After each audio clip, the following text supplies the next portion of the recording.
Good morning guys, papunta tayo ngayon sa Laak Pioneering Church. Saturday morning ngayon.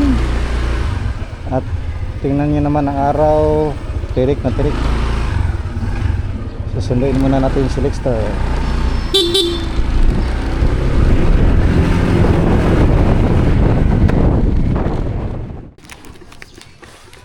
Ayan si Lexter guys, bagong haircut. Good morning. Dito tayo dumaan sa Alegria Buklad guys, 2-lane road at maraming mga palayan dito. Pangunahing produkto dito ay palay dito sa kanilang lugar. Simple lang ang pamumuhay. May bahay pa doon sa gitna ng Limonsito. Ang mga kabahayan dito ay nasa gitna ng daan. Delikado ito sa mga kabataan, lalo na kapag hindi tumitingin. Kung tumatawid, dapat tubli ingat ang mga parents dito. Tingnan nyo naman ang mga damo sa gilid ng daan guys. Color yellow na. Wala ganong ulan dito pala sa Buklad, Asuncion. Pero mahangin naman ang lugar. Kaya lang tirik na tirik ang araw. Walang ulan na nagbabadya. Wala rin ganong sasakyan na dumadaan dito. Shortcut kasi ito patungong Asuncion, Davao del Norte kung galing ka ng Combugan, Tagum City. Tingnan natin yung level ng tubig dito sa tulay. Ayun, hindi naman ganong mataas ang ilog. May mga bata pa na naligo doon. Bakit kaya may trapal dito sa gym ng Asuncion? Tingnan nyo naman si Kuya guys, pumapadyak. Yan ang humble transportation dito. Ang tawag nito ay put-put, yung may sinampak na masakyan connected sa bisikleta. Espalto na ang daan dito sa sentro ng Asuncion, Davao del Norte. Smooth ang ating takbo. Dito na area marami nang tinatayo na mga buildings. Oh, meron pang carnival doon, no? Parang may festa. Nandito na tayo ngayon sa straight na daan ng Asuncion. Patungo tayo ngayon ng Kabaywa, kung saan makita natin ang kaliwat kanan na mga palayan na matataas na. At sa kaliwa ay maraming mga saging, mga kardaba. Tingnan nyo naman dito, tirik na tirik ang araw. At meron pang nag-selfie, naka-aerox. Hi vlog, boardtake muna tayo dito. Saturday morning ngayon guys, patungo tayo ngayon ng Laak Pioneering Church. Maganda magbiyahe kapag Saturday. Tingnan nyo naman, wala ganong mga sasakyan. Dali lang tayo mag-overtake dito sa Asuncion dahil tingnan nyo naman, 4-lane road. Kailangan rin magdandahan. Safety first.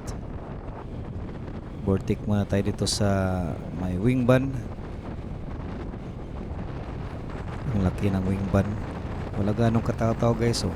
Ang mga tao dito siguro ay pumupunta sa kanilang farm, sa kanilang palayan, sa bukid para magtanim o para magpakain ng kanilang mga hayop. Hindi pa pala tapos dito ang ginagawa na tulay. Tinatanggal yung mga spalto. Oh, yun pala ang tricycle ng church nung una, si Tonyo. Hello Tonyo. Shout out kang Pastor Jeril Amlon. Siya ang nakabili ng tricycle na yan. Ginagamit niya dito sa ministry sa Pioneering Church ng Sagayin. Ang ganda ng bahay doon, no? Nandito na pala tayo ngayon sa Concepcion, Asuncion, Davao del Norte. Mahilig talaga ang mga Pinoy ng Shon. Meron din magandang bahay doon, cladding. Hindi pa tapos. Overtake muna tayo dito sa truck. Another truck. Overtake na naman tayo para madali tayo makapunta sa ating paroroonan. Nandito na tayo ngayon guys sa Igangon, kung saan always tirik ang araw. Dito ay ginagawa pa rin ang daan, maalikabok. Hindi pa rin natapos dito ang riprap na ginagawa nila. Tirik na tirik ang araw kaya maalikabok ang daan. Dito rin, tapos na dito ang riprap, maganda na daanan. Malapit na tayo ngayon guys sa Laak Davao de Oro. Sa unahan ng pababa na kurbada na ito, makita natin ang tulay. Ayun, nakikita na natin ang tulay ng Laak Davao de Oro. Maraming mga falkata, kaliwat kanan. tingnan natin ang level ng tubig. Mababa lang. Welcome sa Laak, Davao de Oro, kung saan makita natin dito ang makakapal na kagubatan. Nandito na tayo ngayon guys sa kaligutan. Walang katao-tao, di ba? Dahil nga Saturday. Patungo na tayo ngayon sa sentro ng Laak, dito sa may 2-lane road na asfalto. Ito na daan ay patung ito sa very sharp curve na kailangan magdandahan dahil accident prone area ito. Tingnan nyo naman, banking to the max. Pero kailangan magdandahan dito guys. Malapit na tayo sa sentro. Makita natin ang kanilang center island at may vertical flag. Dito na area ay makita natin yung kabundukan doon sa unahan. Siyempre bubungad sa atin ang maraming mga acacia trees, spreading trees, malalapad na mga dahon. Sa ibaba ay malaking lilim. Lapad ng kanilang daan dito guys sa kanilang sentro. Tingnan niyo naman dito ang mga damo. Kulay yellow na. Wala gaano sigurong ulan dito guys. Tingnan niyo naman ang mga damo sa gilid ng daan. Pero meron namang kunting green. Meron namang kaulapan Hindi na ba ito Super El Nino? Malapit na ba ang Super El Nino? Maraming karga ni Kuya sa kanyang motor. Dito rin pinalapad yung daan dito. Nilagyan ng limestone. Landslide occurrence. Dito rin. Kanilang ni-repair ang daan. Mabuti at mini-maintain nila ang daan dito guys. At tingnan niyo naman, pinalapad ang daan dito. Kumuha ng limestone doon para itambak at papatagin para lumapad ang daan. Maganda ang government dito.